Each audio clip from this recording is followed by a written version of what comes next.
بسم اللہ الرحمن الرحیم۔ محترم سامعین و ناظرین، اللہ رب العزت قرآن مجید میں ارشاد فرماتے ہیں ادعوہم لآبائہم هو اقسط عند اللہ، تم انہیں ان کے باپوں کی نسبت سے پکارو، یہ بات انصاف کے زیادہ قریب ہے۔ اگر تمہیں ان کے باپوں کا علم نہیں تو یہ تمہارے بھائی ہیں اور دوست ہیں، البتہ تم سے جو غلطی ہو گئی اس پر کوئی پکڑ نہیں۔ حضرات و حاضرین، اسلام سے قبل بیٹے کو اولاد کو گود لینے کا ایک رواج تھا، جسے لے پالک اور متبنہ کہتے ہیں۔ حتیٰ کہ رسول اللہ صلی اللہ علیہ وسلم نے سیدنا زید بن حارثہ کو اپنی نسبت عطا کی، ان کو زید بن محمد کہا جاتا تھا، یہاں تک کہ اللہ رب العزت کی طرف سے یہ آیت اتری ادعوہم لآبائہم هو اقسط عند اللہ، کہ تم انہیں ان کے باپوں کی نسبت سے پکارو کیونکہ یہ انصاف کے زیادہ قریب ہے کہ جس کی اولاد ہے اسی کے نام پر اسے بلایا جائے، اسے منسوب کیا جائے، اسے پکارا جائے۔ تو رسول اللہ صلی اللہ علیہ وسلم نے پھر یہ اعلان کیا، صحیح بخاری کی حدیث ہے، آپ نے سیدنا زید کی نسبت خود سے ختم کی اور انہیں پھر سے سیدنا زید بن حارثہ ان کے باپ کی طرف نسبت ان کی جانے لگی۔ آپ نے یہ ارشاد فرمایا من ادعا الی غیر ابیہ وہو یعلم انہ غیر ابیہ، جو انسان اپنی نسبت کسی اور شخص کی طرف کر رہا ہے اپنے باپ کو چھوڑ کر اور اسے علم ہے کہ وہ اس کا باپ نہیں، فرمایا فالجنۃ علیہ حرام، ایسے بندے پر اللہ کی جنت حرام ہے۔ یہ صحیح البخاری میں کتاب الفرائض میں ہے۔ اور رسول اللہ صلی اللہ علیہ وسلم نے دوسری مقام جو صحیح بخاری میں ہی ہے، کتاب المناقب میں ہے،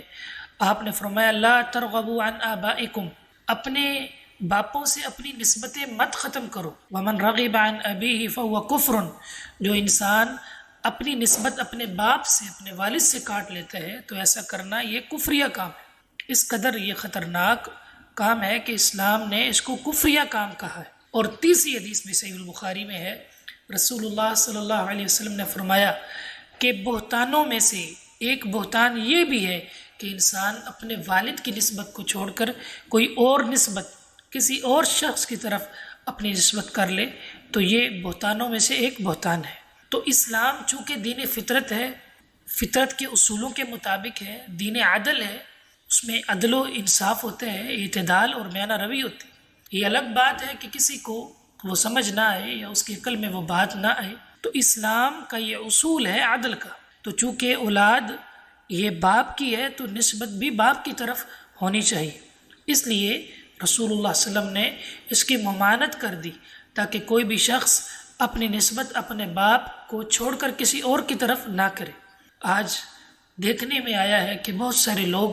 کئی ایسی شخصیات سے متاثر ہو کر ان سے متاثر ہو کر اپنے باپ کی نسبت چھوڑ کر اپنی ولدیت کو چینج کروانے کے در پر ہیں، اور انہیں کوئی فکر ہی نہیں کہ یہ کتنی بڑی خطا ہے اور کتنا بڑا یہ ظلم اور جہالت ہے کہ انسان جس کی اولاد ہے اس سے ہی بغاوت ہے۔ تو یاد رکھیے یہ طریقہ اسلام کے بالکل خلاف ہے، یہ فطرت کے خلاف ہے کہ کوئی شخص اپنے باپ کی نسبت کو چھوڑ کر نسبت کسی اور سے جوڑ لے، تو یہ کسی بھی مسلمان کے شان نہیں، یہ اہل اسلام کا وتیرہ اور طریقہ نہیں، ہمیں اس سے اجتناب کرنا چاہیے اور اسلام کی بنیادی تعلیمات کو سیکھنا چاہیے۔ اللہ رب العزت ہمیں